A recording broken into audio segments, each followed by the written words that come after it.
še niti en teden ni minil in sivi štrik je že v novi referendumski kampanji in RTV mu drži štango. Včeraj smo brali na MMC-ju novico, spet ena novica o tem, kako Srebrna nit nekaj govori. In RTV tukaj dokazuje, da že skozi sodeluje v kampanji, recimo pred referendumsko kampanjo so imeli en tak romantični prispevek v tedniku, kako je pač nekdo naredil evtanazijo na Nizozemskem.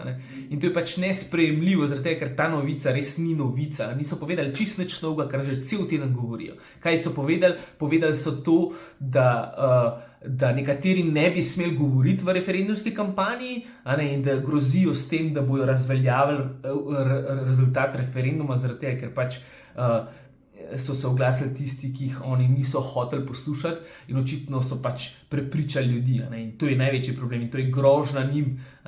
In druga stvar je, da niso imeli dovolj časa, da bi demantirali vse laži in manipulacije v referendumski kampanji. Ne, da niso imeli časa, imeli so več časa, kot smo imeli mi. 45 sekund, če se spomnite, smo imeli nasprotniki zakona na Radio Televiziji Slovenija, oni pa 2 minuti. Zakaj niso takrat demantirali laži in manipulacije? Zaradi tega, ker niso hoteli. Vse so govorili samo o nekih pravicah, govorili so o varovalkah, noben se ni ukvarjal s strokovnimi argumenti, noben se niti ukvarjal ni s členi zakona. Citirali smo jih nasprotniki zakona. In zakaj zdaj bojo iskali neke strokovne argumente? Ne bojo jih našli, zaradi tega, ker vse, kar je njihov cilj, je to, da pač spremeniti našo vrednoto o tem, kaj je življenje in kako naša družba dojema življenje. In to, da se pritožujejo, Srebrna nit, da ni ustrezno, da jih imenujemo kultura smrti.